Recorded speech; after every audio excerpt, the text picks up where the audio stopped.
This movie stars Chris Hemsworth as Tyler Rake. He's that staple character of modern action movies, a former special ops soldier, a veteran of the war in Afghanistan, now working as a freelance troubleshooter.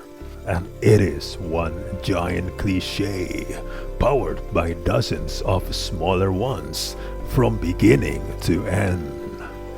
The plot is merely functional. Ofi, the teenage son of an imprisoned Indian crime lord, has been kidnapped by his father's Bangladeshi rival, Amir Asif. Tyler is hired by Ofi's dad to recover the boy.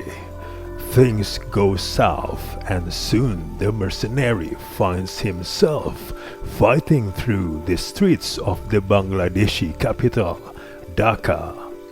This movie is a brutal headbutt of a motion picture, and that kind of meathead appeal drains pretty quickly over the course of 2 long, foggy hours. The movie often mistakes gore for intricacy. Fights are brutal but inelegant, and there's only so far you can take that kind of brute force approach before it starts to get tiresome.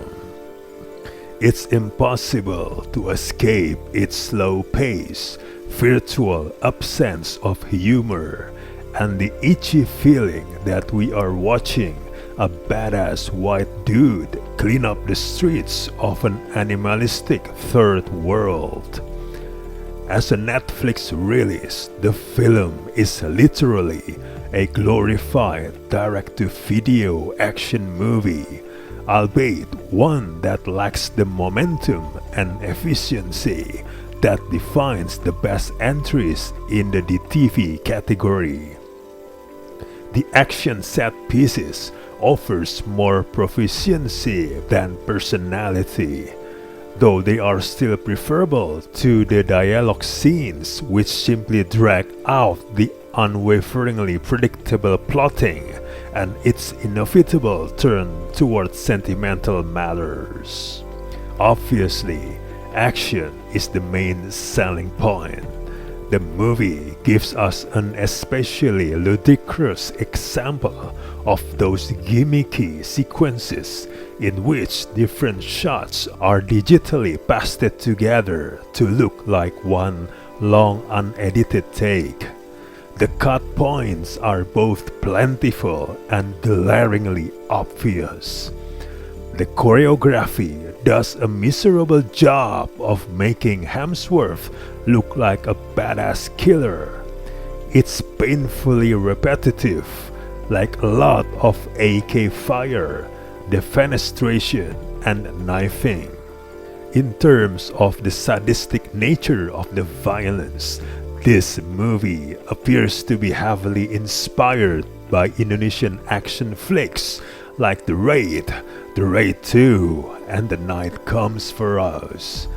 The real difference between the film and its likely influences is that the Indonesian offerings are martial arts movies at heart, which is to say they involve fights with skilled combatants.